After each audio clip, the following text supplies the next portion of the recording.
Masdan mo ang paligid, alamak mga krimen, rape, droga at mga nakawan, dapat nang mapigilan.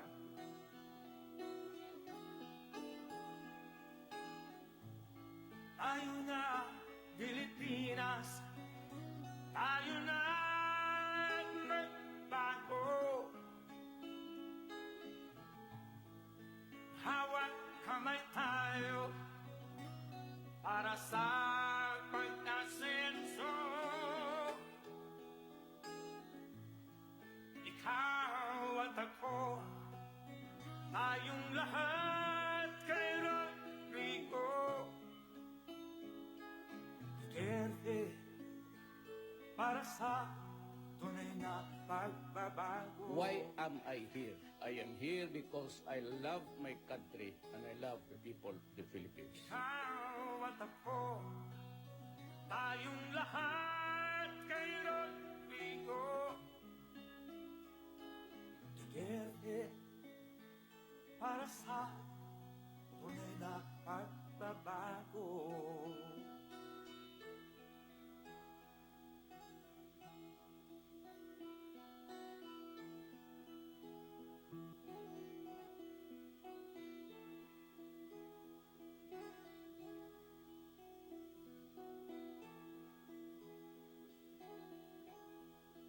Ikaw ang Pangulo para sa pagbabago. Sawa na ang bayan ko sa magnanakaw na tao.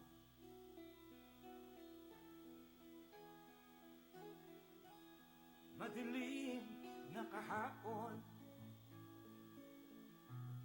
ikaw ang mag-aahon. Sa piling mo,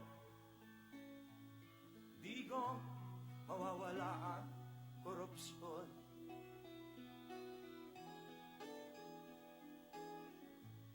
Tayo na Pilipinas, tayo na magbago. Hawak kamay tayo para sa pagkasenso. Ikaw at ako, tayong lahat kay Rodrigo Duterte, para sa tunay na pagbabago.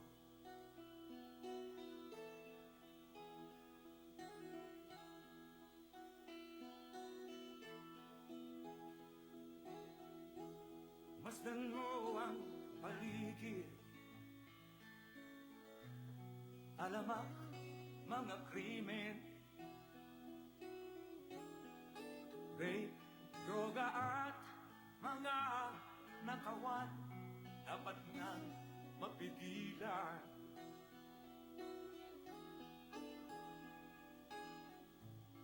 Tayo na Pilipinas, tayo na magbago. Hawak kamay tayo para sa pagkasenso. Ikaw at ako, tayong lahat kay Rodrigo Duterte, para sa tunay na pagbabago. Why am I here? I am here because I love my country and I love the people of the Philippines. Ikaw at ako, tayong lahat kay Rodrigo Duterte, para sa tunay na pagbabago.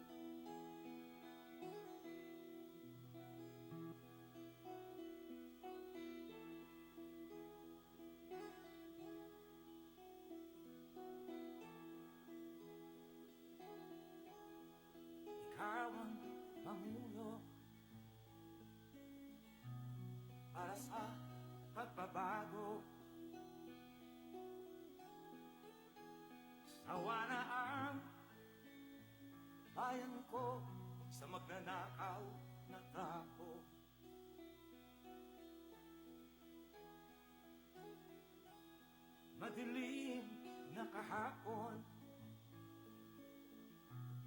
ikaw ang mataahon. Sa piling mo, digong mawawala ang korupsyon.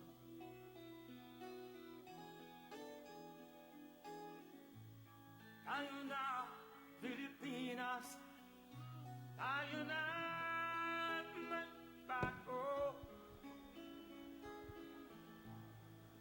Hawak kamay tayo para sa... Once again, President Rodrigo Roa Duterte. May we request everyone to remain standing for the national anthem and invocation to be officiated by Lieutenant Tyrone S. Narisma, Chaplain Service, Philippine Navy.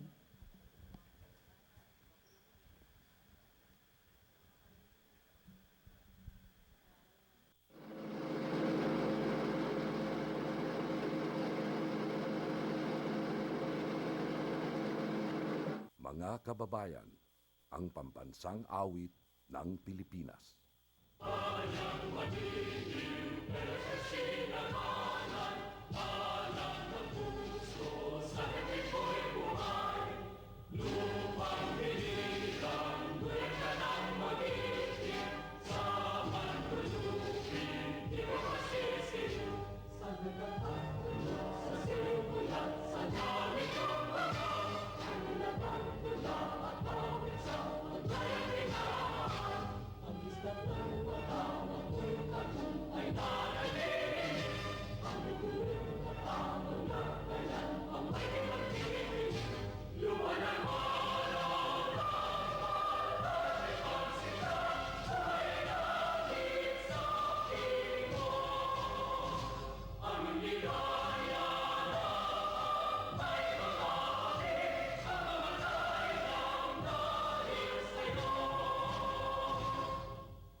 For I know the plans I have for you, declares the Lord. Plans to prosper you and not to harm you.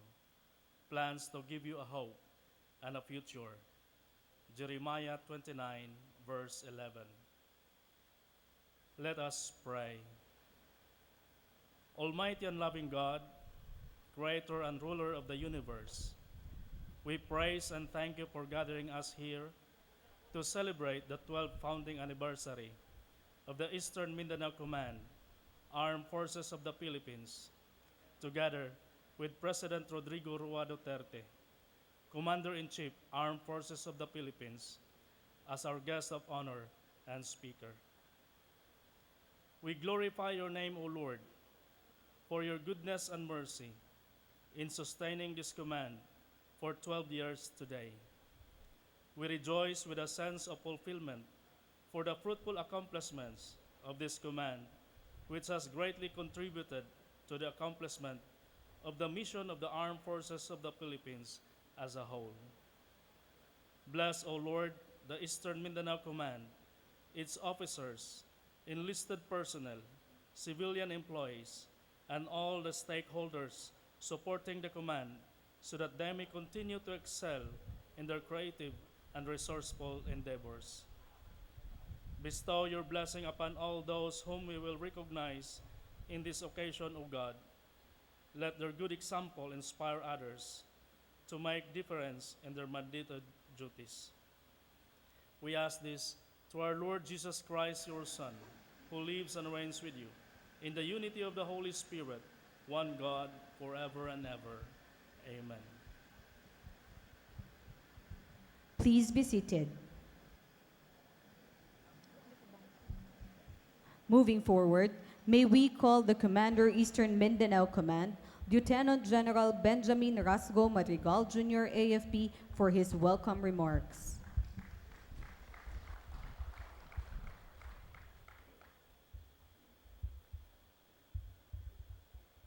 ang atong halangdon ug tinahod na presidente Mayor Rodrigo Roa Duterte, sir. DND Undersecretary Cardoso Luna, who happens to be the second commander of Eastern Mindanao Command.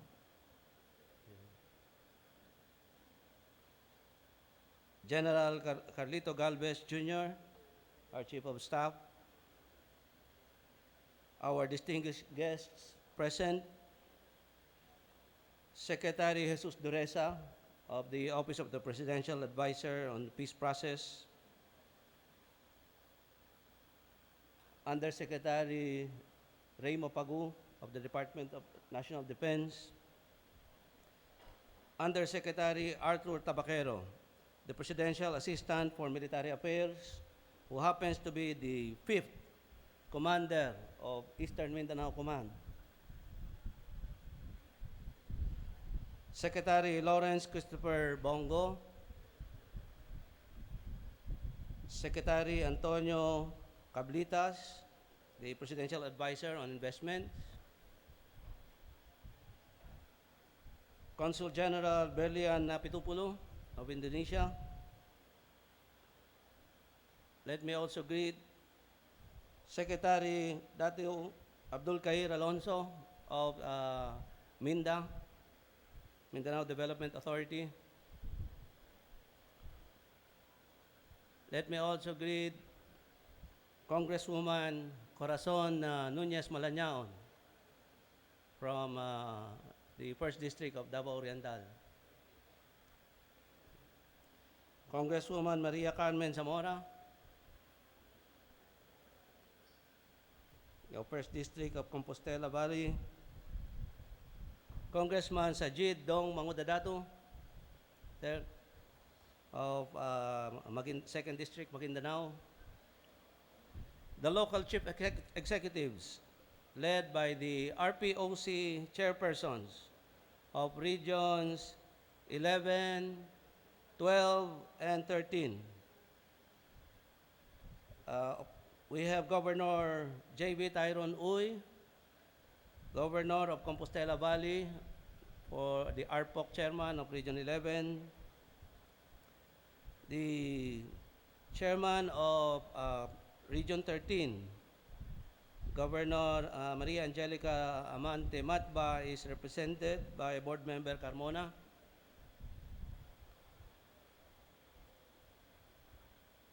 We have Governor Sultan Pax Mangudadato,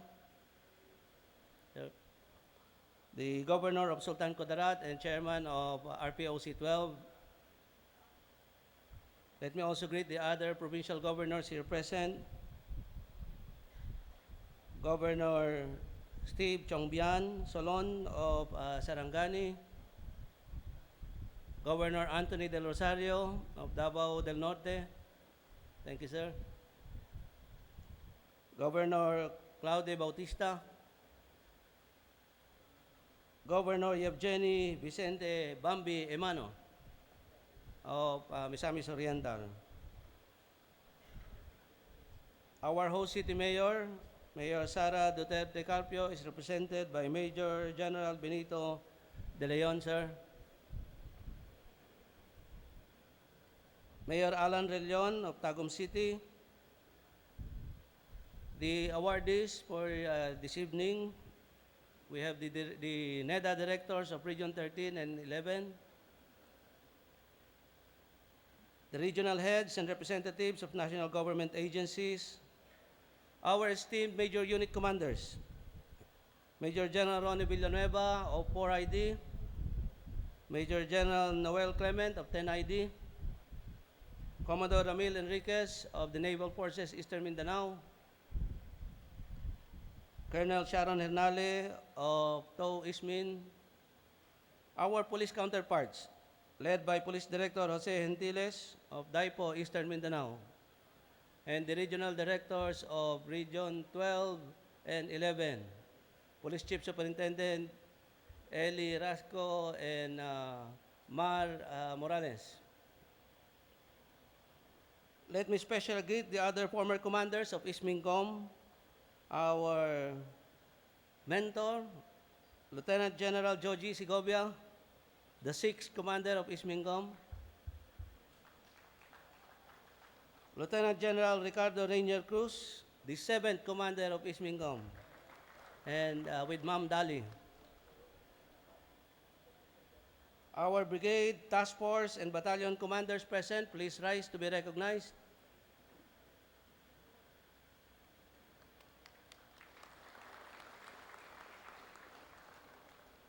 Thank you. Allow me to greet my beautiful wife, Gemma. And let me also greet the other government officials and friends who took time to join us today. We have Admiral Ferdinand Goles.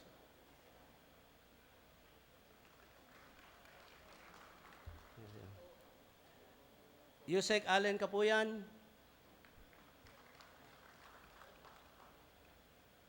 I don't know if Yusek Estares is here. Yusek Estares, sir. Assistant Secretary Alex Macario of the ILG, representing DND Secretary Anyo.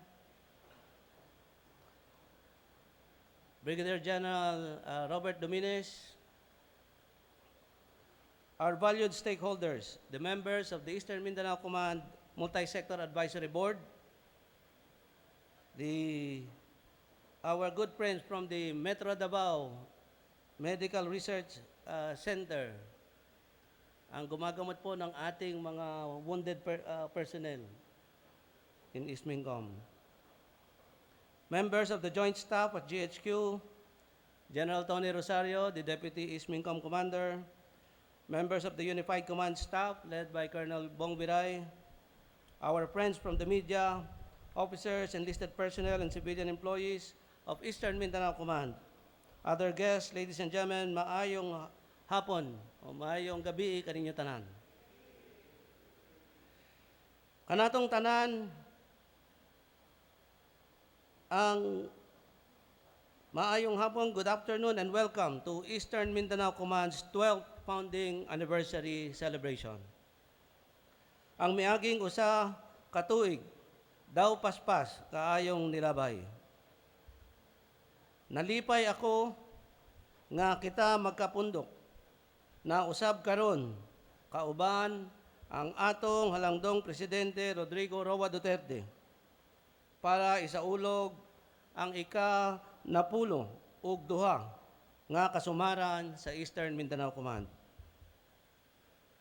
Today, we celebrate the Command's founding anniversary prouder and more jubilant, given the several meaningful achievements and significant milestones we have attained through the collective resolve of the personnel and units which comprise Team East Mingom, and of course, with the invaluable support of our stakeholders, who endeavored to address the ailing social issues and improve the lives of people in conflict-affected and vulnerable communities. Indeed, this year is a banner year for the Command. Our campaign plan, Kalinaw Sidlakang Mindanao, has gained significant headways in championing our common aspirations for lasting peace and sustainable development in Eastern Mindanao. I am pleased to report that in our efforts to defeat and degrade the CPP-NPA terrorists, we were able to accomplish way beyond our target goals. Notably, there was a significant leap in the number of enemy neutralized this year compared to the same period in the last 3 years. We have also caused the surrender of 888 militiang bayan and co-opted and redirected numerous underground mass organizations and supporters. We have also reduced enemy extortion efforts, as revealed by collectors and NPA leaders who have surrendered. All this can be attributed to our intensified operations, stakeholder engagement, and more importantly, the President's initiatives to personally meet the former rebels and indigenous people leaders. this feat falls on what counterinsurgency expert Gordon McCormick called a strong win, where the government has eliminated the enemy's opportunity to resist, thereby leading to huge number of surrenderies. Despite all this, the communist terrorist group might again belie or belittle their losses.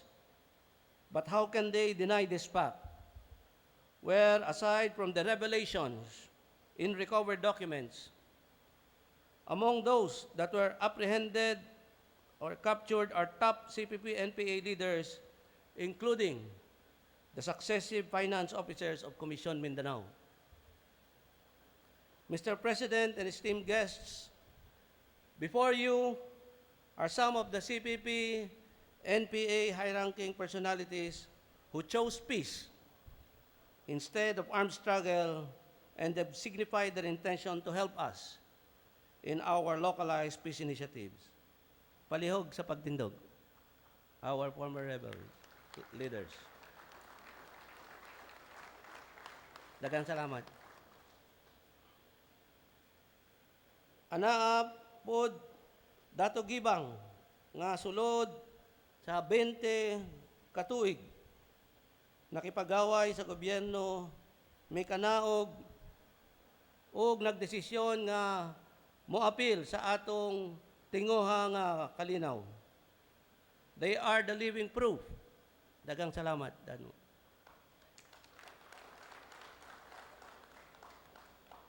They are the living proof of our government's collective endeavor led by our beloved President to bring peace, development, and stability in the affairs of our country.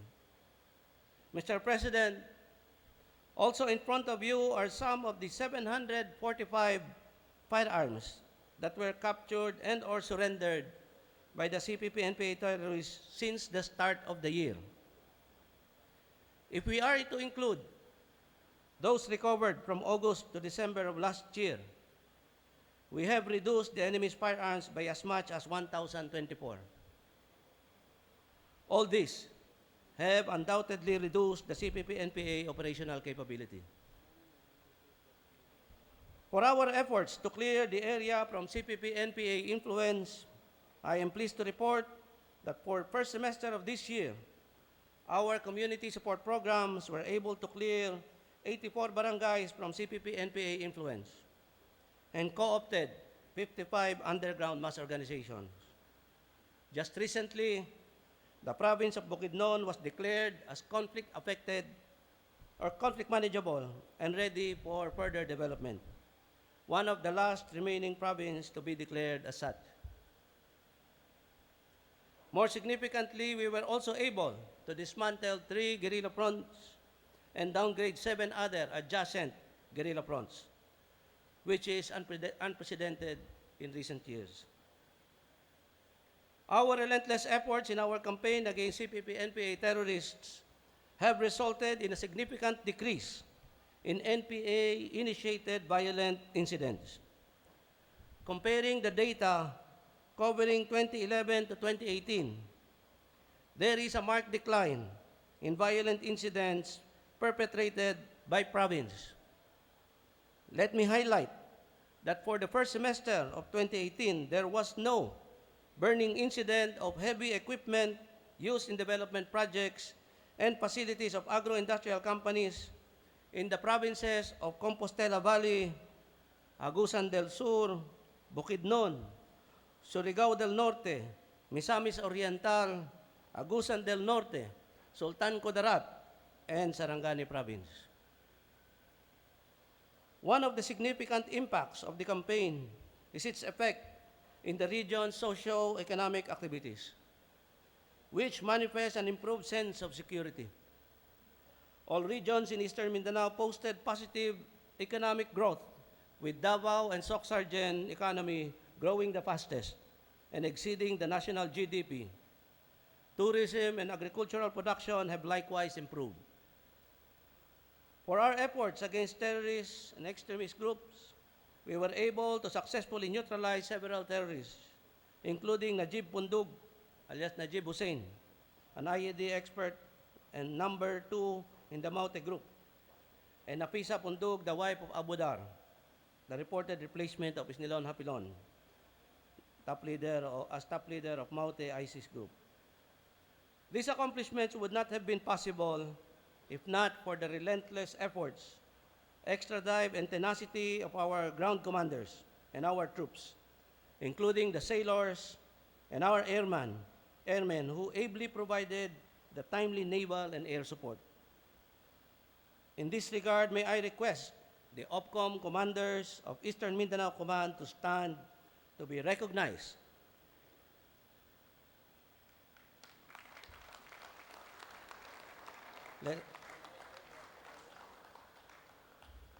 Thank you. All these accomplishments did not come without a cost on our part.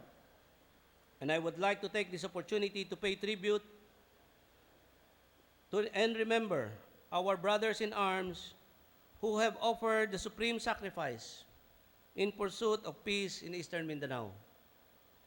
This year, a total of 19 soldiers and 6 Kapgus died in clashes with NPA terrorists, while 9 Kapgus, along with 7 of our Lumad leaders, fell from the enemy's treacherous act of liquidation. Let us pause for a moment of prayer for our fallen comrades and the fast recovery of our 77 personnel who were wounded.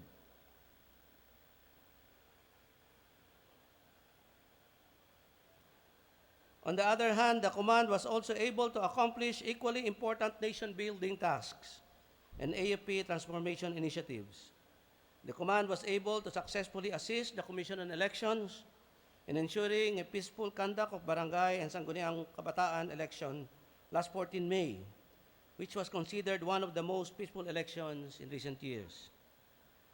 In support of our President's campaign against illegal drugs, the command was able to work with the Philippine National Police and other law enforcement agencies, which led to 704 joint operations that resulted in the seizure of 22 million worth of drugs and the apprehension of 69 drug personalities.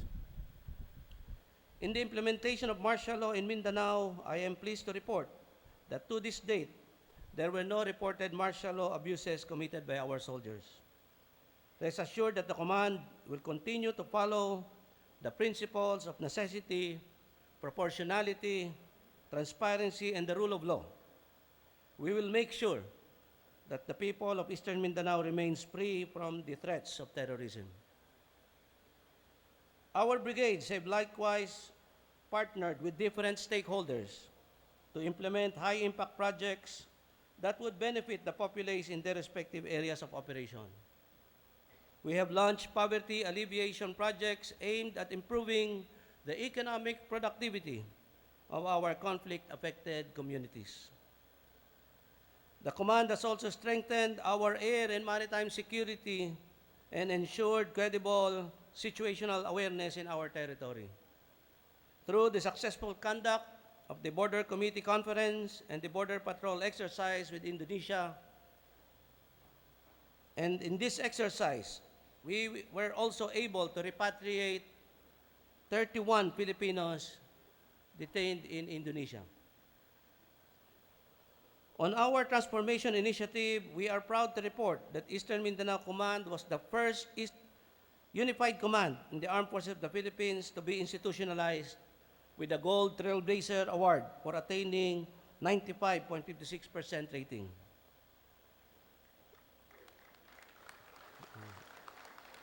The conferment was a testament of the collective pursuit and commitment of the personnel of the command towards a culture of excellence. True to this, during the annual general inspection, this command has attained 95% rating, one of the highest in the AFP for its operational readiness. All these achievements are proof of our untiring commitment and dedication to service and protection of the state and our people. The gains that we have achieved, however, would not have been possible without the determined leadership of our Commander-in-Chief to root out and neutralize the terrorists and those who give them support. along with the untiring support and cooperation of our stakeholders, most especially the different local chief executives and agency heads. Maaari pong tumayo ang ating mga provincial governors and our regional directors here present. Daghang salamat po. I take this opportunity to thank our local chief executives and heads of partner agencies that are present here today for their continued support and partnership in our peace and development efforts. The significant milestones that we have collectively achieved and our common desire to attain peace and development in our homeland give flesh to this year's theme, strengthened by change and fortified by unity in advancing peace and development for Eastern Mindanao. As we celebrate another year of dedicated service to God, country, and people, I enjoin every soldier, sailor, airman, marine, and civilian employee in Eastern Mindanao Command to reaffirm our pledge as public servants worthy of the public trust. Let us rededicate ourselves to our sworn duty, remain undaunted and determined to decisively accomplish our campaign objectives, and have the fortitude to surmount the challenges ahead. I also call upon our partners and stakeholders to continue in supporting our efforts. We must sustain the vitality of our multi-sectoral approaches and strong partnership, not only to adequately address the needs of vulnerable communities, but to conduct, organize, and inculcate in them the social qualities which are essential in building a stronger society. On this note, I again welcome everyone in today's momentous event. Daghang salamat ug magmalipayong kitang tanan sa pagselebrar sa ika-10 ug duha na kasumaran sa Eastern Mindanao Command. Maraming po salamat.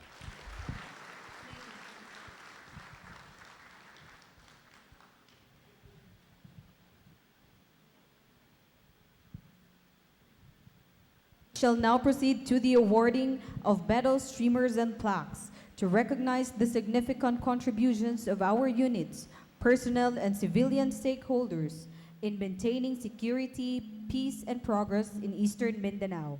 May we request President Rodrigo Roa Duterte, Commander-in-Chief Armed Forces of the Philippines, to award the medals, streamers, and plaques, to be assisted by Commander Eastern Mindanao Command, Lieutenant General Benjamin R. Madrigal Jr., and to be witnessed by Officer-in-Charge Cardozo M. Luna of the Department of National Defense and General Carlito G. Galvez Jr., Chief of Staff, Armed Forces of the Philippines. Order of Lapu-Lapu Rank of Kamagi. The Order of Lapu-Lapu was established in 2017 and is conferred by the President of the Philippines in recognition of the exemplary service rendered by officials and personnel of the government, as well as private individuals, in significantly advancing a campaign or advocacy of the President, particularly acts of valor and kindness, described as extraordinary acts of service and exceptional contributions to the country. The Order of Lapu-Lapu Rank of Kamagi is awarded to officials and personnel of the government and private individuals who actively participated in and contributed significantly to an activity pursuant to a campaign or advocacy of the President. The Order of Lapu-Lapu Rank of Kamagi is hereby awarded to Lieutenant Colonel John Nadalagit.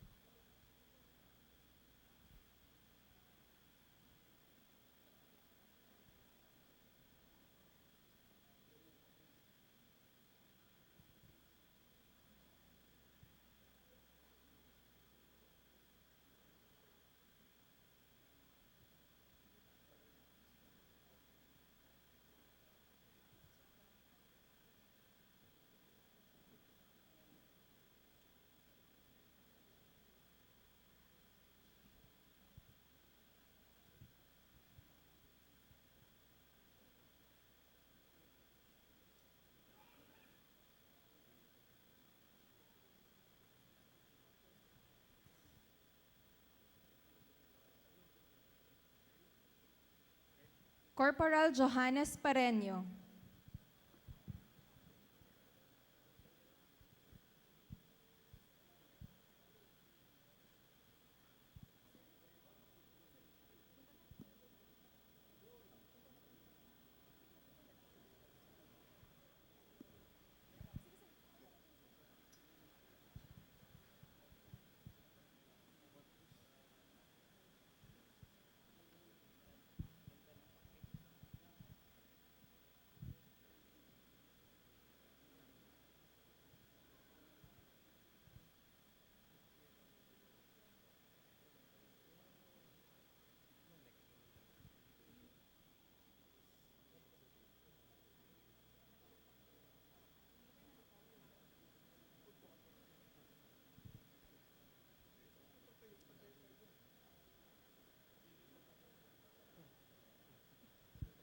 CAFGO Active Auxiliary Dindo Sagayno.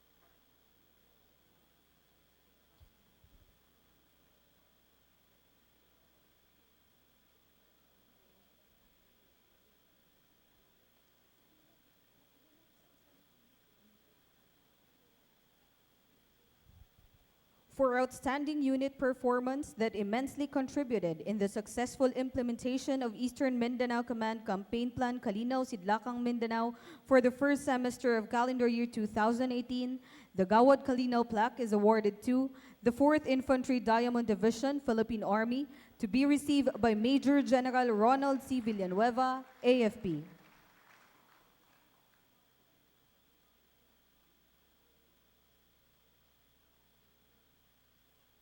And 10th Infantry Aguila Division, Philippine Army, to be received by Major General Noel S. Clement, AFP.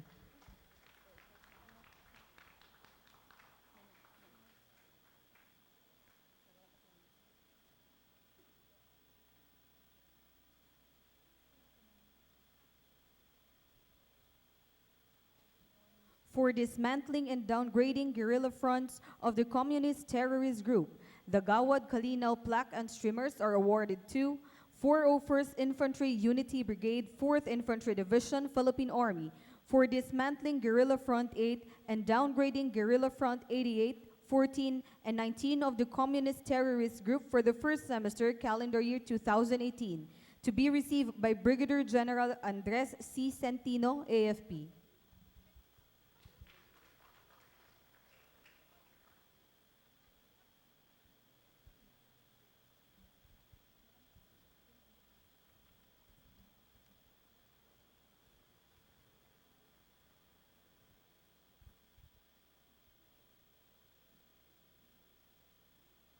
'1st Infantry Pag-asa Brigade, 10th Infantry Division, Philippine Army, for dismantling Guerrilla Front 27 and downgrading Guerrilla Front 2 of the communist terrorist group for the first semester, calendar year 2018, to be received by Colonel Gilbert F. Saret, General Staff Corps Infantry, Philippine Army.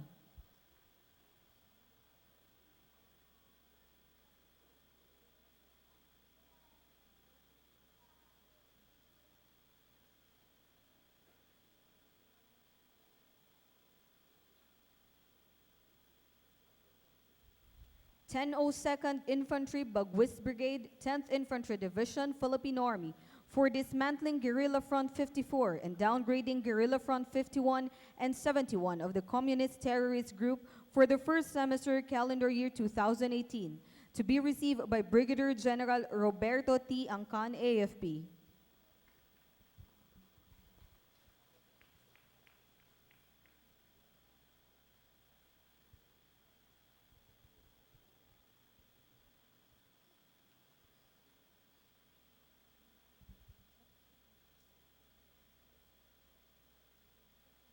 '103rd Infantry Raptor Brigade, 10th Infantry Division, Philippine Army, for dismantling Guerrilla Front 54 of the communist terrorist group for the first semester of calendar year 2018, to be received by Brigadier General Ernesto C. Torres, AFP.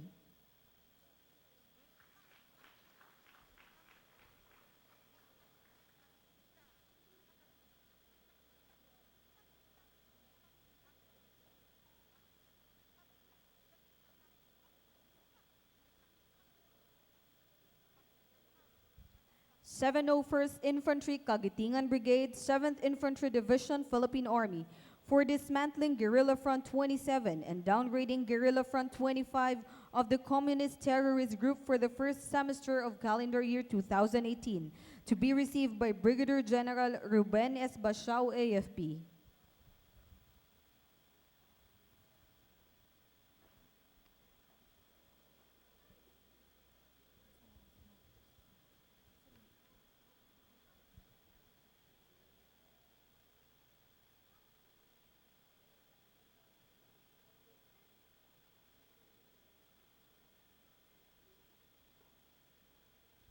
for downgrading Guerrilla Front 88 and 19 of the Communist Terrorist Group for the first semester calendar year 2018. The Gawad Kalinaw plaque is awarded to 402nd Infantry Stingers Brigade, 4th Infantry Division, Philippine Army, to be received by Brigadier General Franco Nemesio M. Gacal, AFP.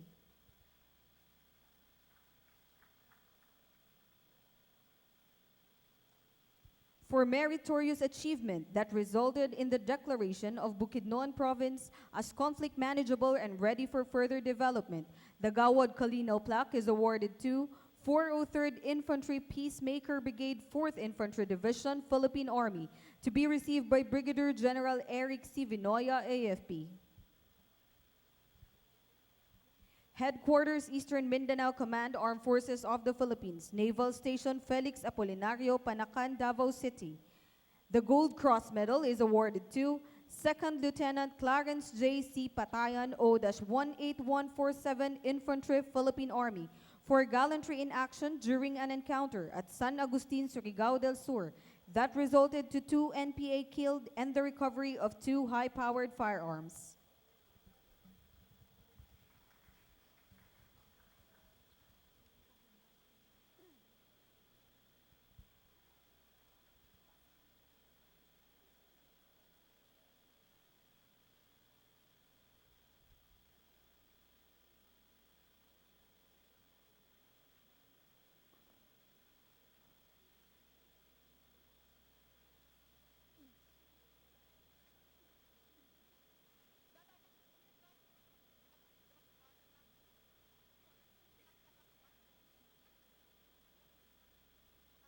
The Gold Cross Medal is awarded to 2nd Lieutenant Dominador R. Labasa, O-148452, Infantry, Philippine Army, for gallantry in action during the series of encounters at Sitio Basag and Sitio Balataan, Barangay Pag-asa, Alabel, Sarangani Province, which resulted to 2 enemy killed and the recovery of 5 high-powered firearms.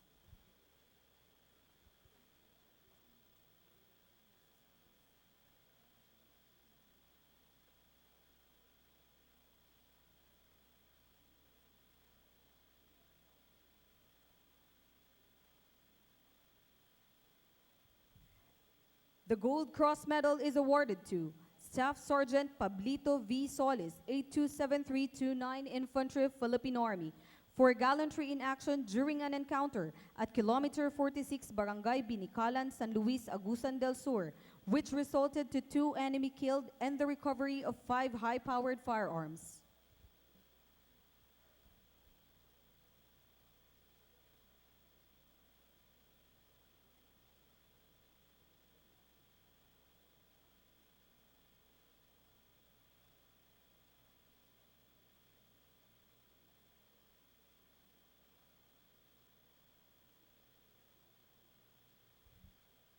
The Gold Cross Medal is awarded to Private First Class Marianito L. Colong, 833288, Cavalry, Philippine Army, for gallantry in action during an encounter at Barangay Takul, Magsaysay, Davao del Sur, which resulted to the recovery of 9 high-powered firearms.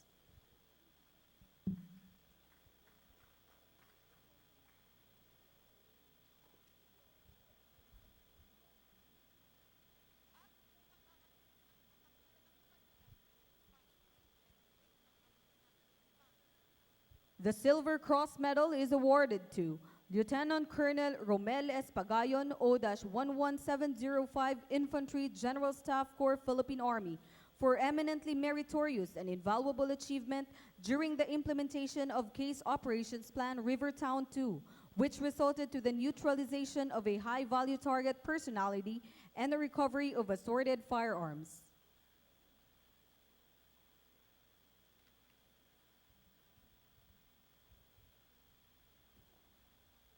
The Silver Cross Medal is awarded to Staff Sergeant Alejandro R. Velasco, 800893, Military Intelligence, Philippine Army, for eminently meritorious and valuable achievement during the joint AFP-PNP intelligence operations, which resulted to the capture of 2 high-value targets and the recovery of 20 high-powered firearms.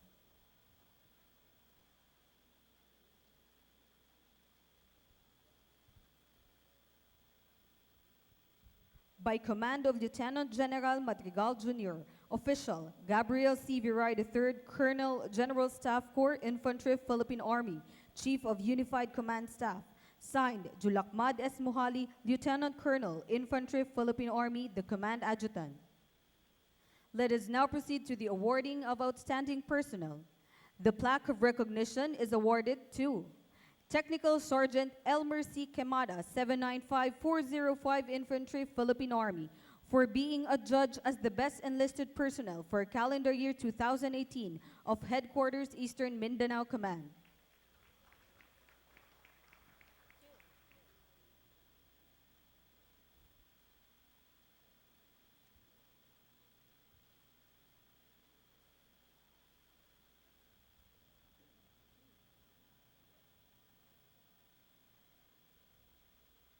Sergeant Maurino M. Muhammad, 818633, Infantry, Philippine Army, for being adjudged as the best enlisted personnel for calendar year 2018 of the 4th Infantry Division, Philippine Army.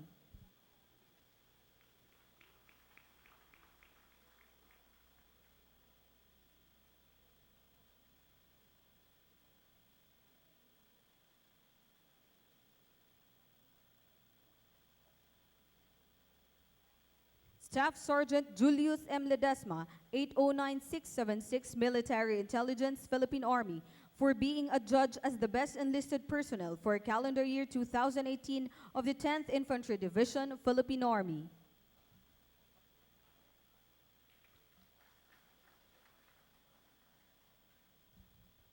Civilian Active Auxiliary Midjum M. Liganyo, AS-A050040, Philippine Army, for being adjudged as the best civilian active auxiliary for calendar year 2018 of the 4th Infantry Division, Philippine Army.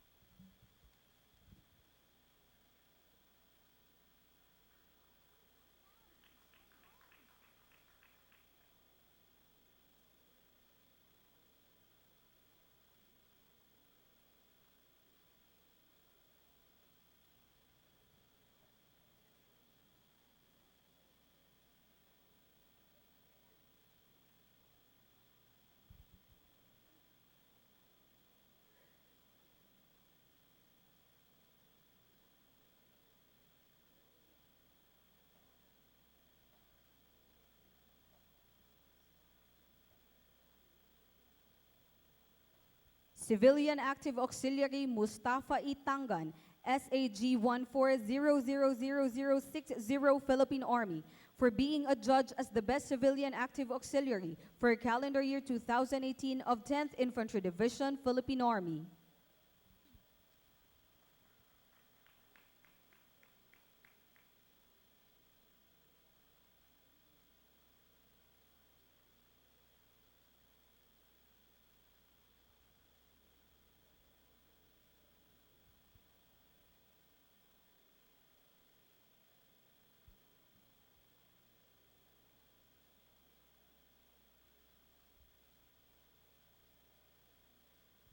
And Mr. Dennis Estorion, civilian employee, for being adjudged as the best civilian employee for calendar year 2018 of Headquarters Eastern Mindanao Command.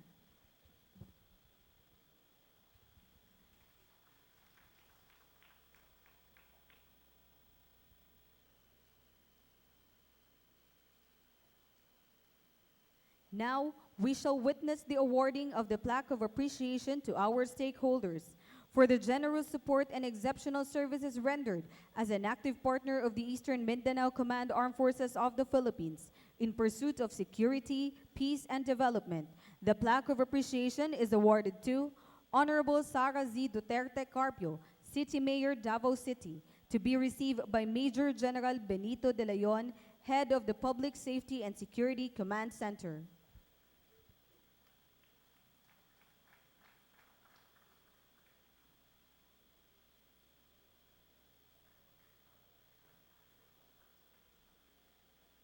Honorable J.V. Tyrone L. Uy, Chairperson, Regional Peace and Order Committee 11.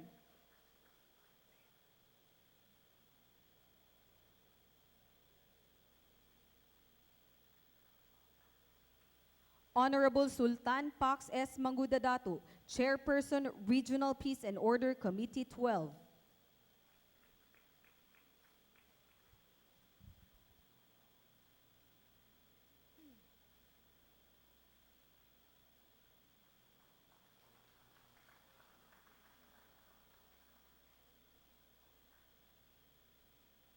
Honorable Maria Angelica Rosedel M. Amante Matba, Chairperson, Regional Peace and Order Committee 13, to be received by Board Member Dick Victor Carmona.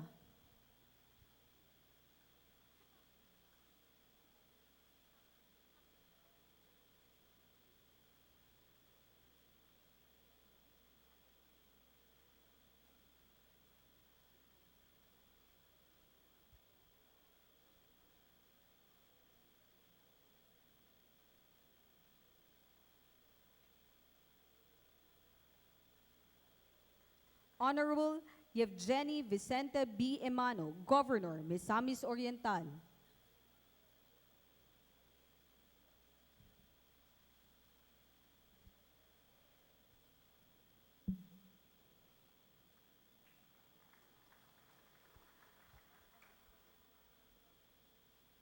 Director Maria Lourdes D. Lim Seso 3, Arena 11 President and NEDA 11 Regional Director.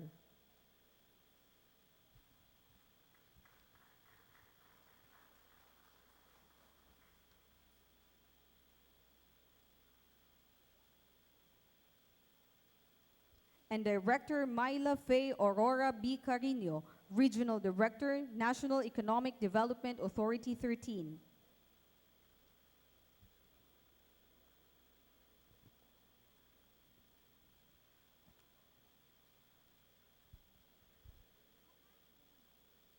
Given during the 12th founding anniversary of Eastern Mindanao Command Armed Forces of the Philippines at Headquarters Eastern Mindanao Command Naval Station Felix Apolinario, Panacan, Davao City, signed Benjamin R. Madrigal Jr., Lieutenant General Armed Forces of the Philippines Commander. Once again, let us give our awardees a big round of applause.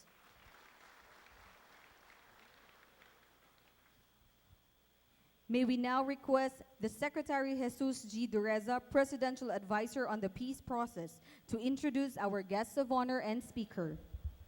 Mga kaigsunan o antibok nasod sa Pilipinas, dakong garbo nako nga ipresentar karon ang atong Pangulo sa nasod, Rodrigo Roa Duterte.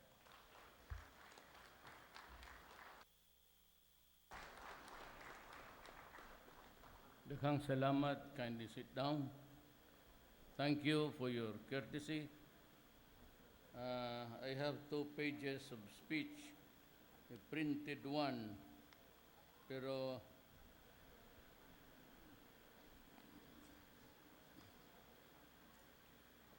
I have something more to tell you, more important, something to impart to everybody. So, in fairness to the lady who prepared this, kaawa naman pinagtatrabaho na lang, I will just read the last paragraph. We will see to it that the nation that we hand over to our children is one that is more stable, harmonious, progressive. I therefore ask you to join me in this endeavor, just for ourselves, but for the sake of the generations to come. Daghang salamat at mabuhay ang Ismincom o wala ni sa script. Kaya basig ang banaan ni sundalo, ako miingon sa ako mga kaigsuunan, nagikan sa kalihukan, lipay ko ninyong dako, nagkita ta, na ako'y panahon makig-istorya kanimo. Even without the sacred books of the Quran or the Bible, na'y Ginoo gyud. And this God is really gigunitan ani universe. Trillions and billions and trillion of stars. ug way Ginoo dugay ra tang napulpog kag pagbinanggaay ta. Karon this is just my akong kahaka sa akong nahuna nga there has to be a universal mind nga nagbuot og unsay dagan aning atong kalibutan. Karon naapoy giingon nila could either be the Bible or the wise men or the Quran that there is always a time for everything. Ako niagi ko pagka-estudyante, dili man po ko aktivista pero medyo radikal ang akong pang lantaw sa kinabuhi. Nabinagyod kay usara pod mi nga sa mga, well except for my mother, taga-ngari, Mindanao. Ang akong amahan niyang langyaw ni adto nga rin nangitag maayo o kinabuhi. Kaya ngadto sa Danao, sa Cebu, guot kaayo ngadto og kontrolado lang yun sa usa ka pamilya. Ang bangko, tindahan, grocery, botika, ang pinaghiyaan usara ka tawo. So my father ventured diri sa Mindanao. Naipanahon sa kalisod, napoy panahon sa hamugaway. Naipanahon nga natay pagtuo nga gusto nato usahay ang langit manaog si Hesukristo muluhod kanato kay gusto natong kabuoton o pangayoon ang atong gusto. Ang problema, ang kinabuhi, dili ingon ana. Dili ana kasayon. Life has to evolve and progress and development. Dili gyud di mo na bagmada revolusyon. Kaya magsige lag revolusyon, sige patay, wala gyud may tabo sa atong nato. Ako to pagka-mayor nga rin, nihangyo ko ninyo, kay amigo man ta. Kaya nga naman, we share the same horizon. Ang atong pagdantaw si kanabuhi, karon ang pinakapaspas nga land reform ako. Ginapugos gyud ako sila. Ang Boracay nga mga giangkon sa mga adunahan o kwartahan, wala nako gihatag sa ila. Ang kanang beach nga ingon nilang Boracay, well, I leave it to Congress og sauna. Kay kanang Boracay, forestal og agriculture. Wala ko na ihatag og dili nako ihatag sa mga adunahan o kanang may kwarta nga gustong mo palit. Hinuon ang akong gihimo, gideclare nako ang the entire kay kana forestal lang og agriculture, walay komersyal. So akong gihatag sa mga natibo nga tong mangyan. Umingon ang Congress nga ibalik tong mga beach. Pero kinahanglan ang magbuot ang gobyerno na. Kani kung atong nasod karon daghang maro. Either malakas sa mga opisyal, malakas sa presidente, pero ay magtuo na walay malakas ako. Ang malakas ako ang taong lungsod. Pareho nga rin sa Davao. Wala ko'y ginapili. Pero unahon ako, wala man ko magdrama. Kapila ko tag-istorya sa bukid. Inyo pa kong gi-hostage. So, ang sa may nahitabo, so pagka-mayor na ako hawa o na mo dire, karon makabuelo me. O anyway, nangayo ko ninyo pasalamat kay diya ramos daplin at it enabled Davao to progress. Karon gawukod ang Davao Sarangani sa development. Ang Davao ang pinakatas 9%. Pagka-mayor na ako nga rin 1988, ang Davao was just growing to a mere 3% economic growth. So, naka-take off ang Davao, maayo man untang atong relasyon. Ang problema ni Ene, kay kana si Season, nakailak ko niya. naa siya'y maayong panghuna-huna. Pareho politiko ordinaryo. Nga gusto na mo buhatan og daan nga rin, aron ang mga tao nga na ay kagian sa ilang mga gulay, ang ilang mga baligya. Same, ang kadaot, ang utok ni Season, gusto pa kabuton ang komunista nga sistema. Dili naman na pwede, kay ang Russia gani o ang China, nag-una naman ganing kapitalista. Bong. Bilang mo ang babae dere. Karon ni Andre. Ano ikaw ramang usa? Hayang mo ding uban.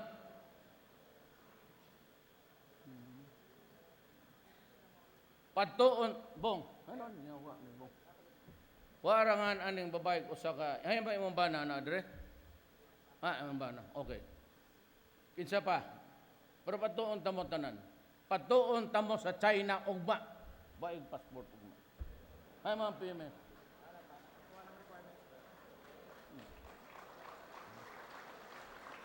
Ugma, sugdin ninyong trabaho inyong passport. Wa man ka may kaso. Ang problema nasabit mo. Kay patuon tamog China o Hong Kong. Tanawa ngadto og unsang klaseng komunista. Atong kinatas ang building, ana, ang ilat, di Andre. Tita ni Angari. Ayaw nagtanawan ng ekonomiya, di niya, binato na masabtan, hasta kaya ko di kasabot. Pero ana, tanawag unsa ka gwapo, unsa ka moderno, ang inang mga komunista. Unya kani si Season, ang iyang Biblia, ang iyang utok. Ayaw na magtuwa na, tiguwang na. Tanawa karon, instead of talking about an ideology, if there is one at all, ug naa pa. Ang ginasulti na noon nga ako no kumatos, nga wala na, patay na. Hastang akong nagbitay nga rin, di na mo gahi. Murug ang iha po, Season has cancer. Ang Norwegian government, freeloader na. Nga dapat tao gusto libre, magban-uban. Wala namang yun. Unsa, 50 anyos. Ing naragod tong, pabalik ko itong magbalik ko sa bukid. Ing na ng mga uban nyo. Unsa pa ba inyong gusto? Naa naman ang progreso. Di man pod ninyo matumba ng gobyerno. Di gani mo kagunit kung sa kabarangay ngawa.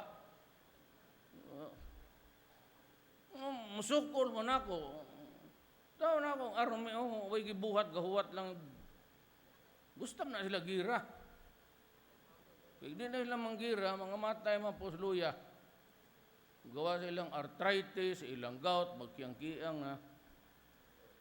Pero ang kapanamihang sundalo ko, pati polis ang especially sundalo, it's the abdominal. It's either hepatitis, cirrhosis, sa tubig na pareho po ka mo. Inyong sakit, pareho sundalo. Tungan tong manlungkap o kaldero nga diliila. Sa gagbay, sigig pangayo. Unyang di pangayo, uban mo siya, patyo ninyo. Ang tao nga magsigig pangayo o mupatay, musaka kakas kinabuhi. Pauta na to, way gaba. You kill people, mga barangay captain, mga kagawad, mga simpatiyan sa gobyerno. Naturalmente nanaan ko na maluyar sila sa gobyerno. Kaya pamatsyon lang ninyo, pila na'y namatay. Ako pa'y pasangin lang anang bilat siyang inano. Yung dagang ko gipatay, maayo na lang ko, kay akong gipatay kriminal. Anak ng yung nga ako, ayag druga-druga diya, kay gupo ni mo akong nasod. Gupo ni mo akong nasod, patyon, tayo ka. Kinahanglan pa ba, debatihan? Human rights. Kanang may human rights, mamiliyag druga, hurot na. Pag unita ng Shabu, di ba, kahon mo ng mga yawa. Pilipin naman tayo, bilis ako. 4,000? Dungay yung 10,000. Pilay namatay sa Pilipino sukad ni Anto. Be, gamo. Nakapasil bagid mo inosenteng tao. Can you live with it? Nga na sila, kanaog na lang mo. Pagkanaog ninyo ang ganing mga balay nga akong gihimo para sundalo, ihatag na lang nako ninyo kung unahan na lang mo. Yan ako mga, gyamama na ako mga sundalo nga. Sige lang, buhatan tamog mas gwapo pa. Pero kay wa ko ikatag, sige mo kanaog, ihatag nako ang mga balay sa sundalo. Naamoy sweldo kay mag-training mo unsa. Wala na tayo mga karpentero ng ring gwapo. Ang mga hotel nag-slow down sa ilang construction. Kay ang tanang di abilidad ng karpentero, mga plumber, mga electrician, tuan na sa gawas. Kita na walay trabahante nga rin. No karon magsige pa mo gira, instead mo tabang mo pagpaalsa sa atong kalibutan. Tutuan ang season, bilat siyang ina. Umayo ng iyang ano, ako pa. Umayo ng iyang gitudlo, ang kadaot ni season, he is suffering from cancer of the colon sa tinae. Sigihan niyang opera, o niya astang iyang pancreas na abtan. Masigil lang yapo panghambog, nga kumatos daw ko. Kumatos sa imong igit. Korahimat yun diha. Giro. Yung na season, pag magkita mis impierno, putang inasagpaon, ginako diha. Kita aming reo sa impierno, pag hindi kita sinampal, ayaw ko. So, tanaw na inyong armas pang surrender. Kanang inyong gigunitan, pila gipatayan ng Pilipino, sundalo, pulis, mga sibilyan. At tuwa ng inyong mga kauban, masig lingkod-lingkod, balik ka nga to. Yung nakanaog na mo rin kayo mag-istorya mo ni Duterte. Naamoy trabaho. Naay programa na to kang John Macario. Ang clip na si General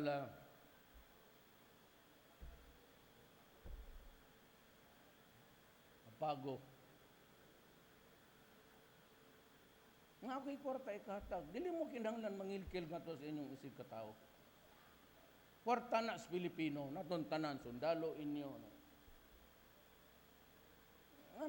Anong mangita magyud mo bikil ang adlaw, the sun shines in the east. Ay sidlak. Anong mangita magyud mo sakit sa nga naa may paagi pa nga. Magaingnon pa, usbon ang sunod. Anong kinahanglan magyud mong mupatay para mo uswag ang kalihukan nga wala magipag-asa na. Ang kalibutan gatuyok dili na mo undang para ninyo basig usa ka segundo para maminaw lang sa imong kasakit aning kalibutan. Ang atong mahimo is mag-istorya ta. Minus-minusan atong kasakit ug naaman. Ako'y pinakakusgan karon sa land reform. Hot don ko giningon. Wala ko'y pakialam. Di lang ko mosultig dato bakog pobre ko. Di man po mong sumutuog mingon kog dato, di man po mong tuog mingon kog pobre. Ano ba sa diha ang atong istorya? Sabot mo nako. Kasabot mo sa akong kasing-kasing. May samad na tungon sa akong isig katao. Ug wa ko ma-leader, dili kay ko sakitan. Pero ambot os Ginoo gibutang mo kunyag presidente so magtan-aw ko sa akong katawhan.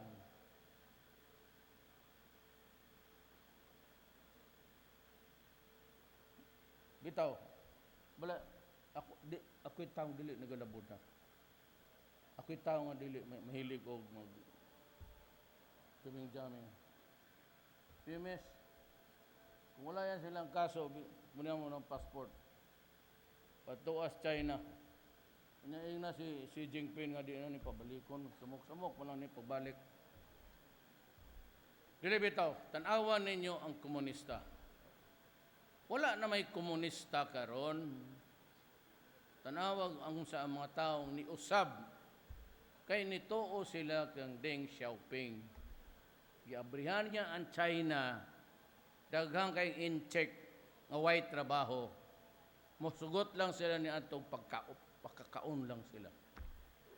Pagkahuman, ilang gipangupya, ang ilang gibuhat. Mga karoon, dato na. Kung nalay masud na ng negosyo, dili lang mo magdali. Ayaw magsod anang inyo magkiimiyo. Magsamok-samok lang ng yawa. Mag-strike, na mo sira ng negosyo, mawawa. Ari, wala mo'y trabaho. Kisa may nakakwarta. Ari, ang mga leaders kiimiyo. Mabayad pa mong membership. Pagkaman, mangayo pa dito sa tindahan. Tuo lang muna ako. Wala, 73 years old na ko. Nganong bulahon tapaman mo? Kung sa may sakit sa akong atay, mga lata mo, di mo mutuo. Pero lagi kay niamang ko aning akong trabaho, inyo man kong gitahasan. I'm a government worker. Task. Onya ang akong ipanumpaan. Pareho mapul mo dito sa taas is to protect the people and preserve this nation. Para ipasa na ako sa next generation. Nga unta, gwapo, peaceful, nga walay samok. Kuha ko ninyo. Ano nila? Sila na pod. Paminawa na pod. Unsay. So may gusto. Kasabaan ako. Pamili mo. Kasabaan ako. Istoryahan ako. Tong ano ba?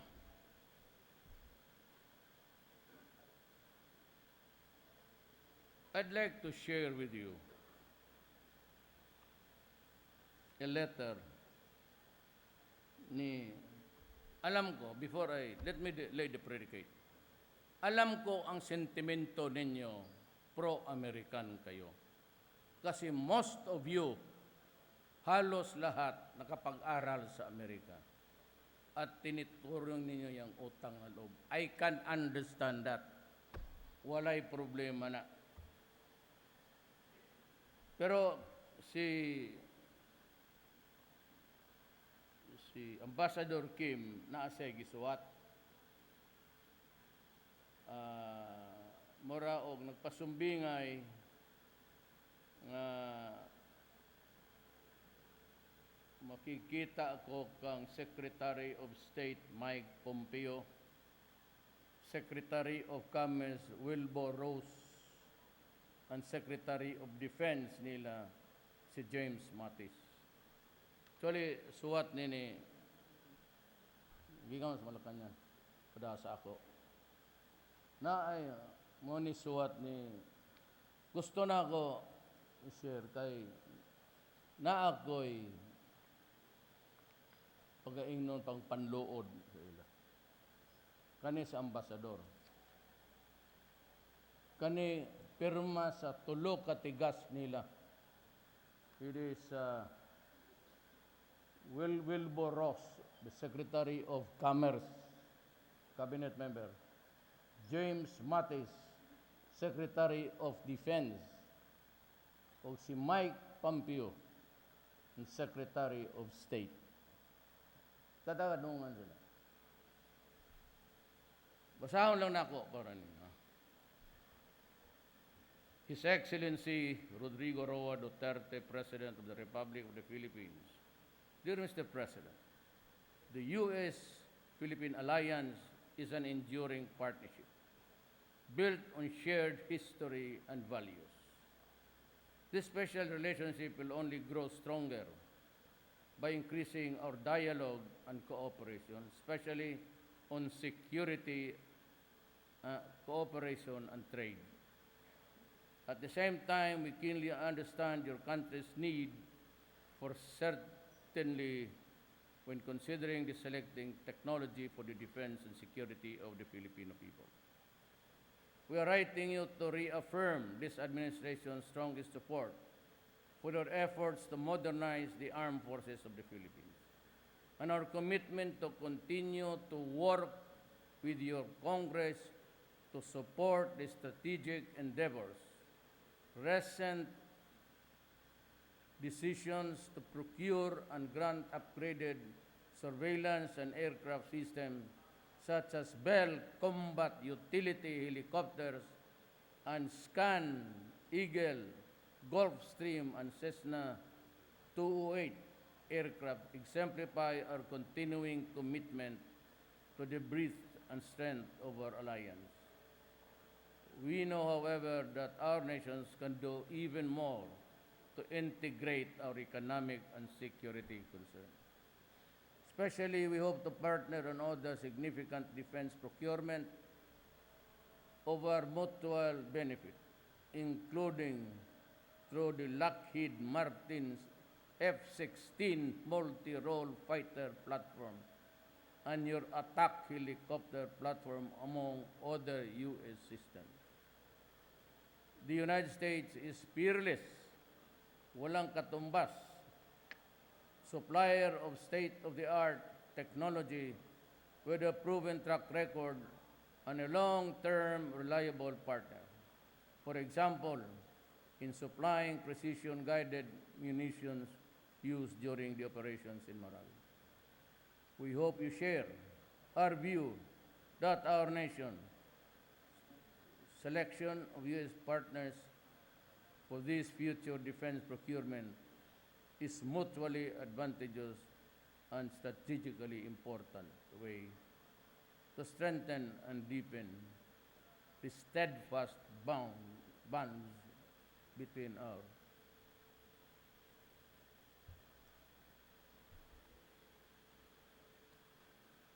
I have nothing against America. And I'm sure wala rin kayo. Wala tayong dynamics. But mine is more of just what is the reality on the ground. Ngayon, bumabawi sila 3 cabinet members in 1 letter. Awan ko, kasi ako nagdistansya talaga. I started with extrajudicial killing, and they ganged up on me, U.S. U.S. Human Rights Watch, and kung ano-anong kaputahan na ginawa nila sa akin. Initially, pinahiya nila ako. And even President Obama, in just a press briefing, criticized our country and me and insulted me before the public community. Okay lang yun, because the orchestration came loudest. Parallel sila eh. The Communist Party of the Philippines, pati itong si Season. Ang akala mo naman, walang pinatay ang mga gago. More than 4,000 ang pinatay nilang inusenting Pilipino. But just the same, there were demonstrate, ganon. Ako may depensa ako na tinatago ko. Being a lawyer and a prosecutor, alam ko. Pero hindi ko yun nilabas because I wanted to do it in the most opportune time. And it was during the criticism coming from the chairman of the commission, who happens to be the brother of the King of Jordan. Gusto kong respakan rin ng balikas. Sabi ni John Esperon, wag. So, bakit sir, hindi wag? Sabi niya, kasi bigyan tayo ng Cobra helicopter ng Jordan. Kaya wag mo na lang asarin. Kaya,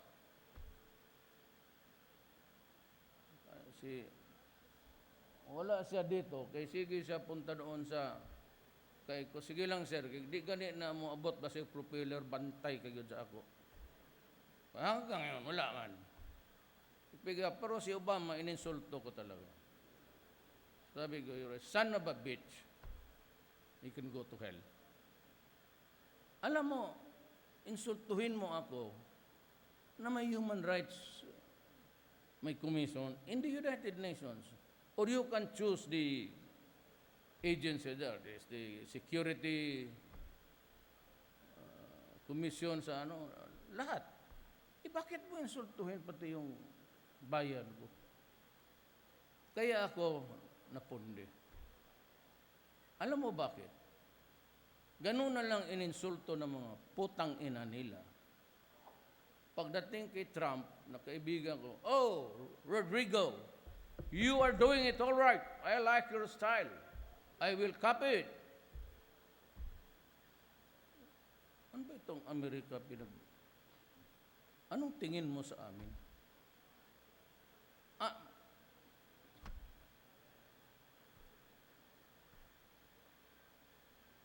You want to insult us just like that? Para akong postal employee ng US Mail? Tapos pag itong sumunod, pupuruin ka naman? Para kang Kiko niyan? Well, I appreciate the words of... alam kasi niya gaano kalalim ang droga. Just to be million lang. Now, billion.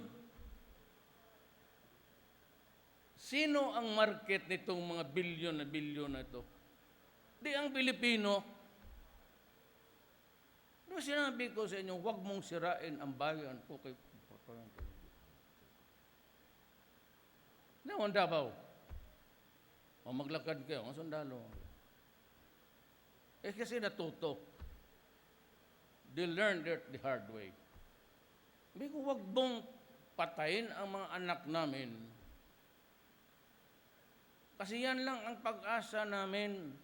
Mahirap lang kami. Pag tumanda na kami, wala kaming pensyon na milyon-milyon. Yung pensyon namin, especially you retire at 56. And that is it for the rest of your life. You think yung pensyon ninyo, kakasya? Pagkain, tuition, ay batay tayo mga bata, 3, 2, 2 pa hindi pa nakatapos. Tapos you allow this Shabu to take over the country. And how about yung nasa Middle East? They're abused, rape, araw-araw, kulata, isod pag refrigerator. They send money here. Pagkatapos, ang tibong ko, bantay mo na, one day, I'll make a sweep. Palutawon tamo sa dagat. Mga anak, ginaganon. I am tempted to use the word SS. Ginaganon kada adlaw hanggang bumigay. And to think that they suffer loss of dignity, human degradation, kung ano-ano na lang kaputahan na magpadala sila ng pera dito pagkatapos maglalanding lang siya po. After 5 years of working there, when they go home, nakikita nila in shambles. Kayo baka makapatawad ako. But personally, ako, putang ina, hiritan talaga. Honestly. Human rights. Take note of that. I don't care about your ICC. Hindi mo, sabi ko na sa inyo, you cannot acquire over me not within a million years. Alam ko na ang depensa ko, maingay sila, ICC, extrajudicial killing. Sabi ko, shit, hayaan mo yan. Pag ininsulto ako ng brother ng King of Dance namin, I need to go to his... Sinabi ko na. This constitution of ours protects the poorest and the president. Down the line. Says there that no person shall be deprived of life, liberty, or property without due process of law. Here is the Rome Agreement. What is that law? It simply creates the International Court of Justice. It provides for the prosecutorial level and the definition of crime. Very good. Estrada signed it, was sent to Congress for concurrence. But instead of returning the Roman Statute draft to my office so that I can order the Bureau of Printing to have it published in the official gazette. Because it is only when it is published in a government publication that every one of us here, NPA, soldiers, generals, and president, are put on notice that there is a law. You do not do that, there is no publication. And therefore, ignorance of the law should excuse me. Kasi sa ignorance of the law excuses no one. If you follow the rules, it is only when sa publication na constructively we are now presumed to know the law. Eh, hindi man nila pinablis. And Tubera versus sino ba yung secretary of executive secretary? Tubera versus Enrile, I think. There was no publication. Supreme Court said he was deprived of the due process of law. Remember that says, all treaties validly entered into by the Republic of the Philippines and concurred by Congress, tapos all the formalities are honored, shall form part of the law. It does not say it will amend the corresponding constitution in whose provisions there is a conflict. Sabi law, you cannot override the Constitution where there is every man is entitled to his right.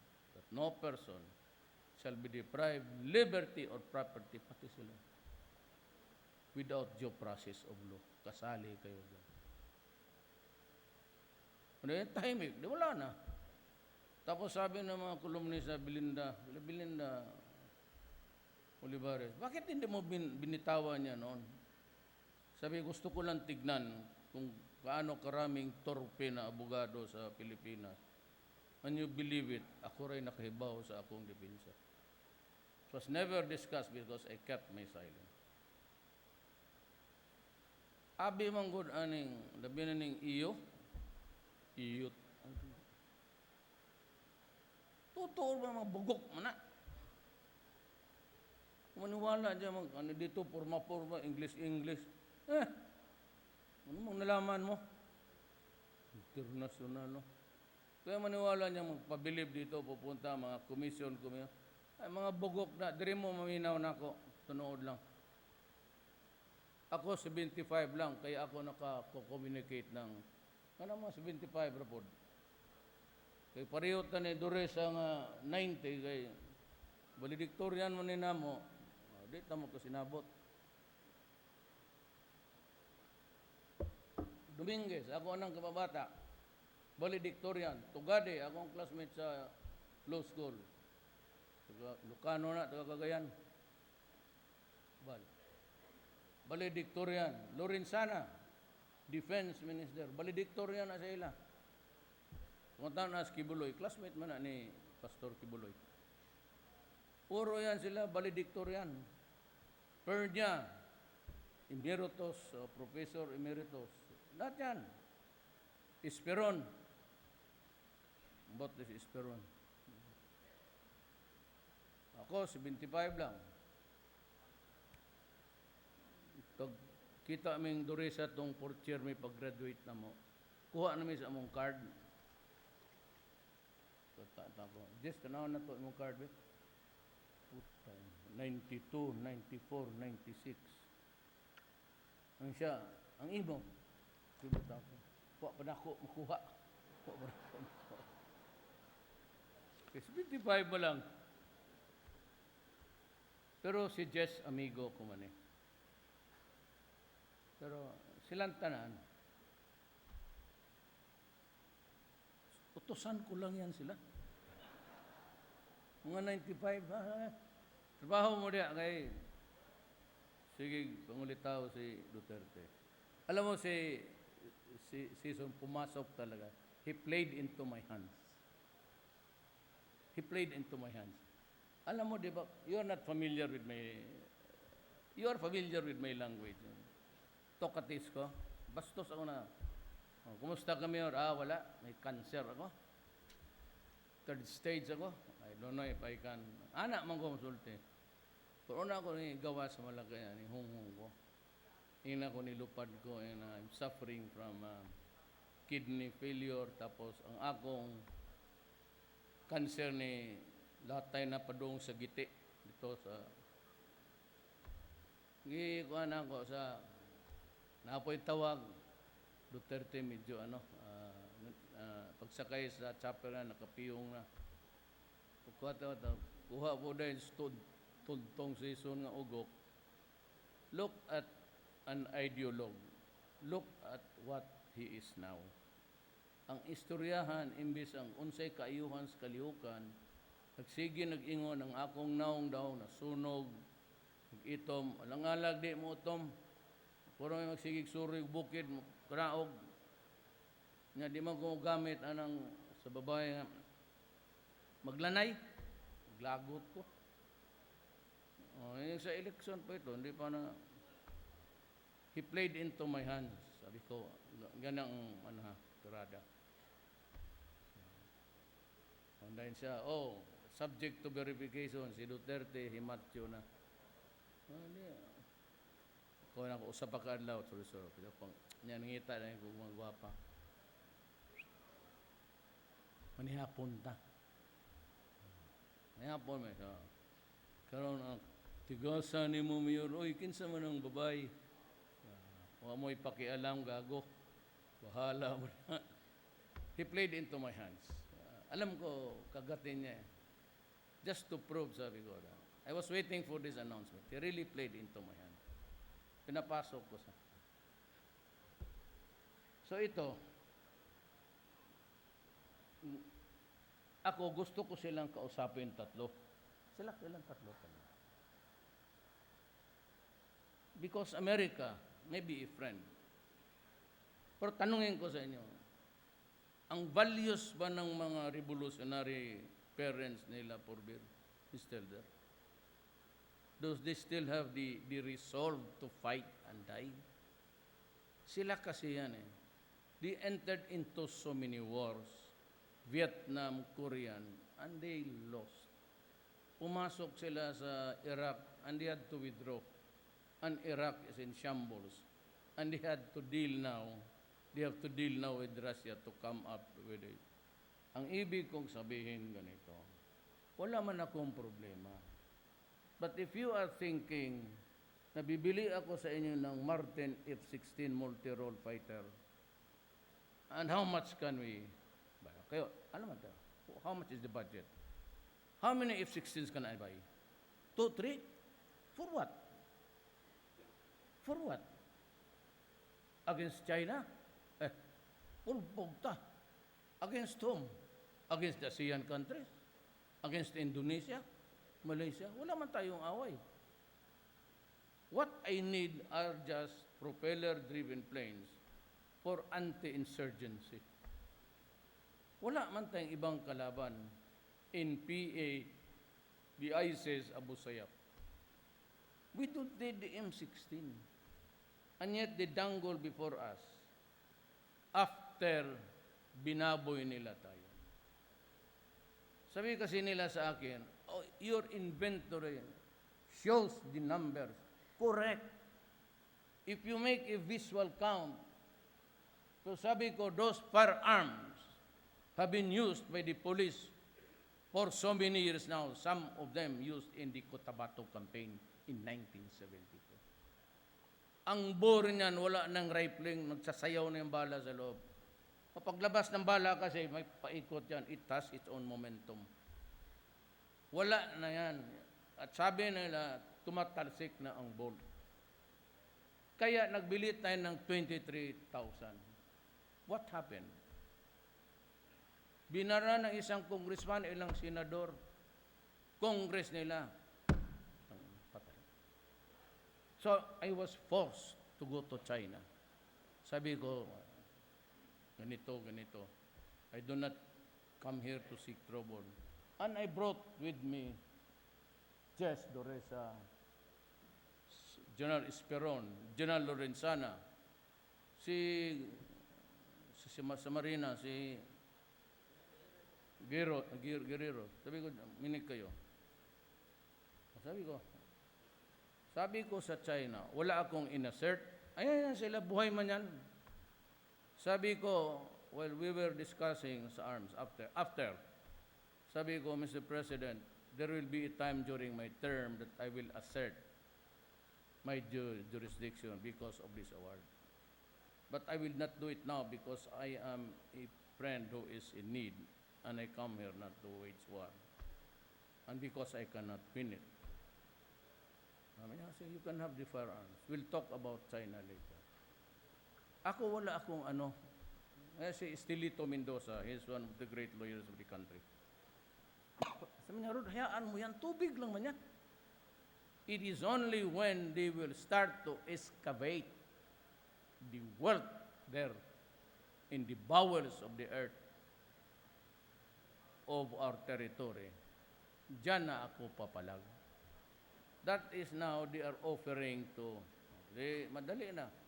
O sige, joint exploration na tayo. 60 inyo, 40 lang ang amin.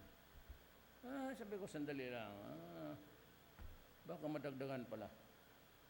Pero rather than fight, ano ang nakuha natin? You know, mapulpog man kita.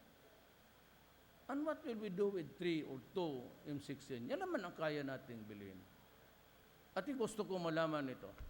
I'd like to remind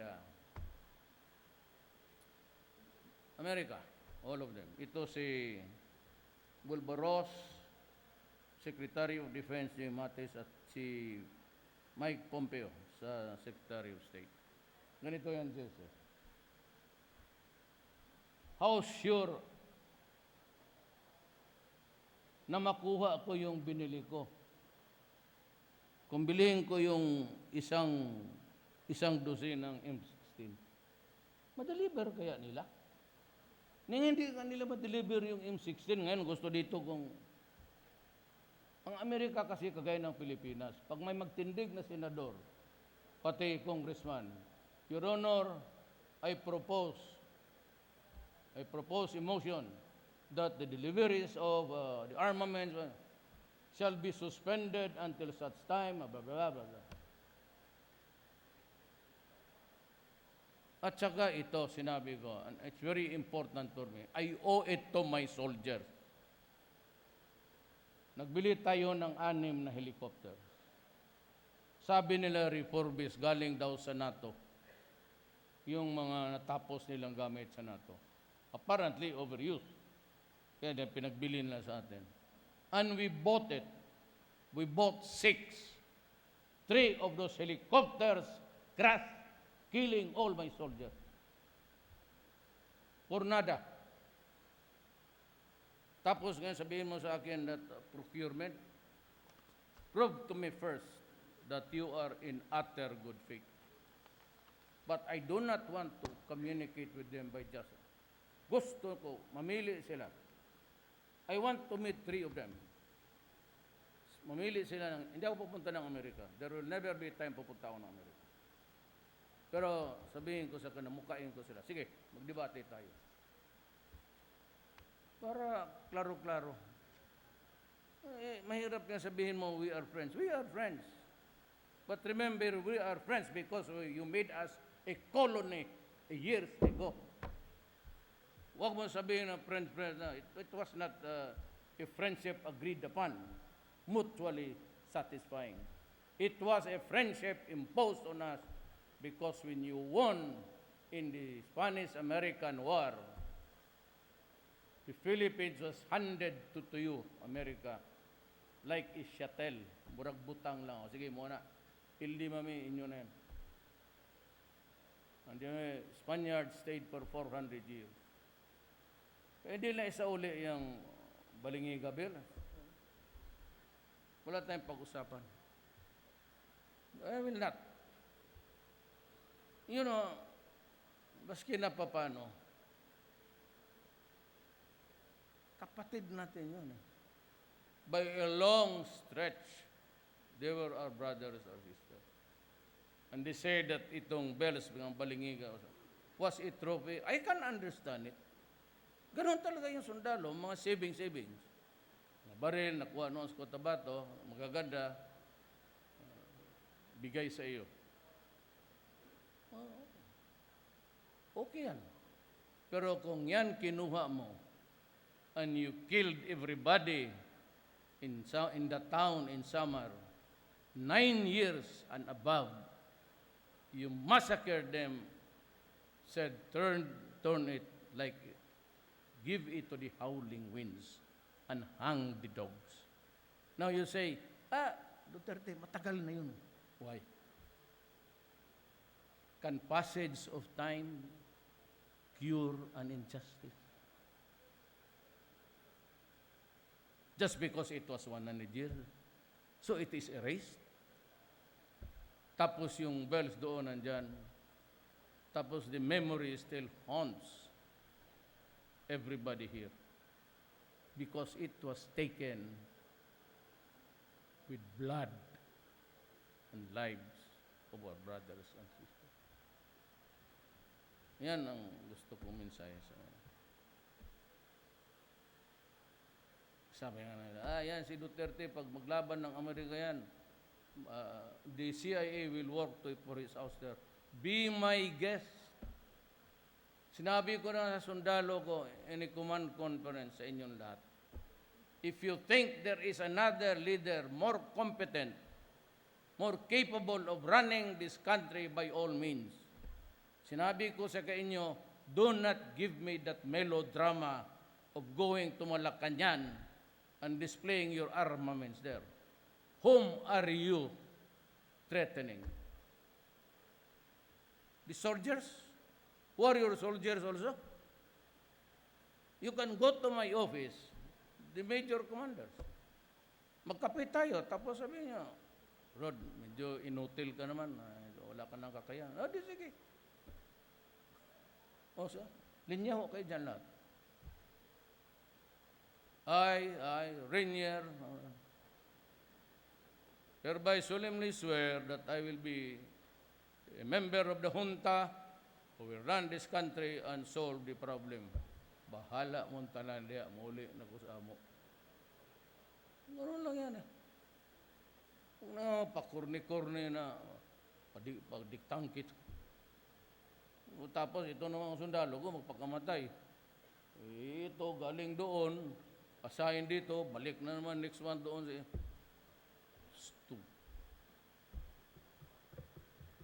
Yan, prangka-prangka yan. Wala akong... And I do not claim to be the brightest of the Philippines. 75 lang nga eh. Inay-inay lang. 7 years ang high school ko. Kayo, ilan? Ana-ana lang ba? Total, alam mo, totoo lang.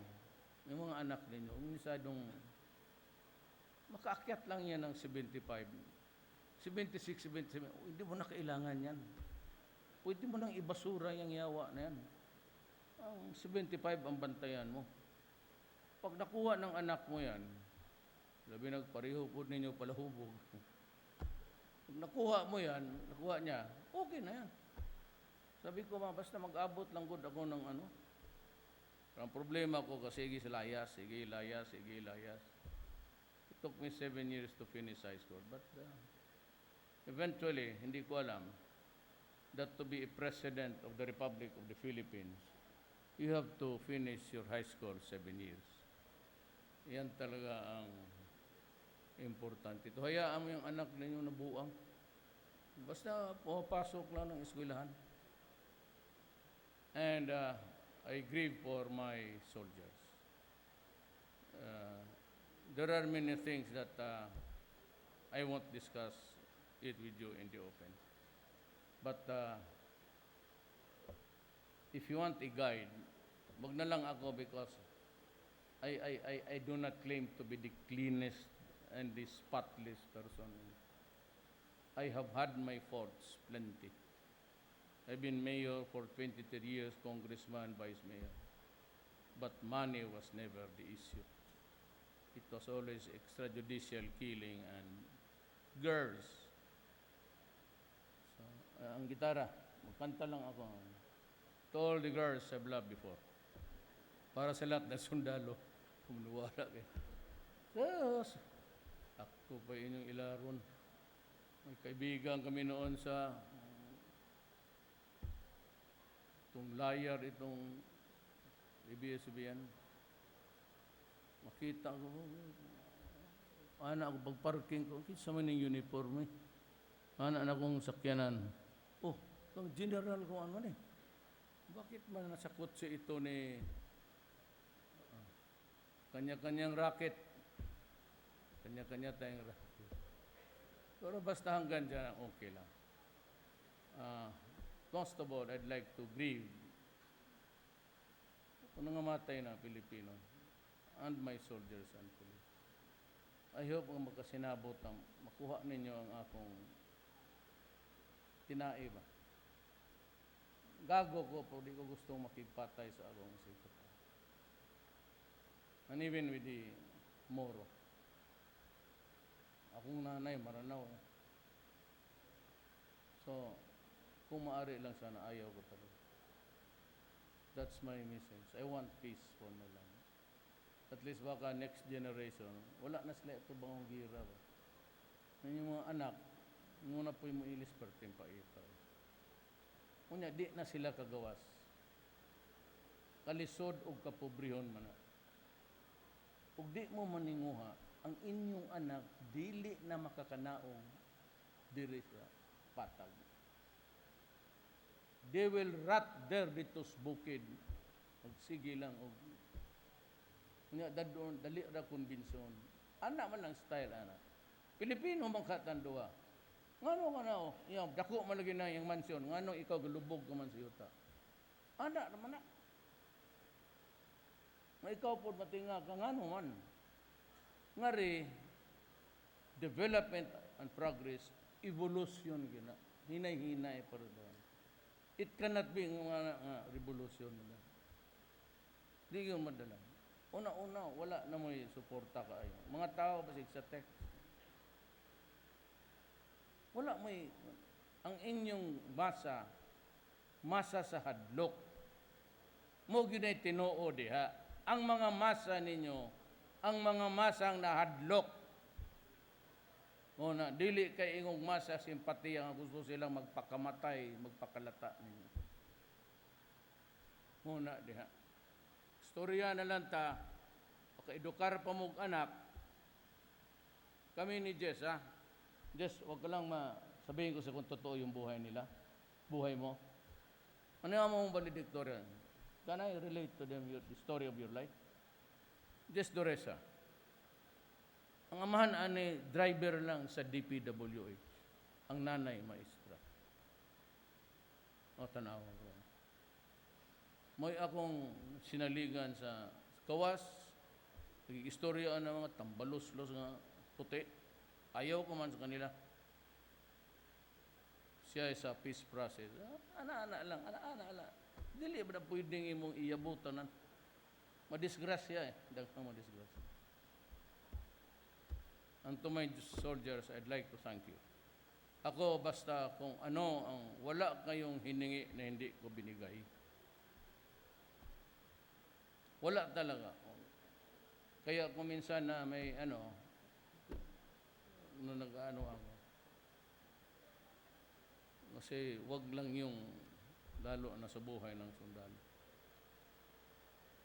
So with that, I'd like to congratulate the men and women of the Eastern Mindanao Command and those who passed before you, mga sundalong namatay. We have said our prayers for them, and I hope that this conflict of ours between our brothers and sisters would end up, and we have a respite of about 1 year where we can live in peace. Next generation na ng away.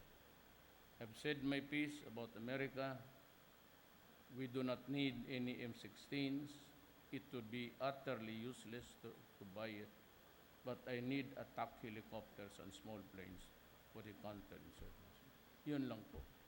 Maraming salamat. Thank you, Mr. President.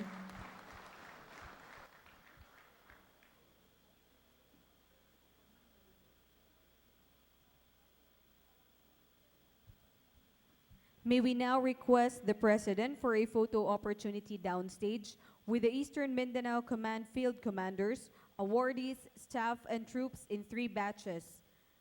For the first batch, we will have our brothers, the former rebels. The second batch would be the AFP and the EastMincom commander and staff. And the third batch will be our awardees.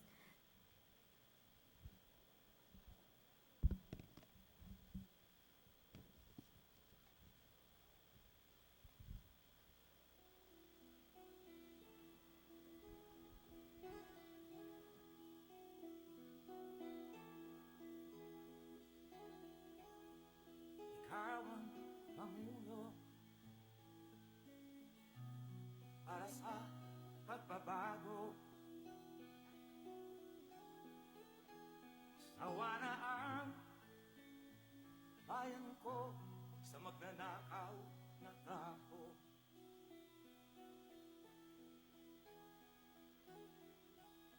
Madilim na kahapon, ikaw ang mag-aahon. Sa piling mo, digong mawawala ang korupsyon.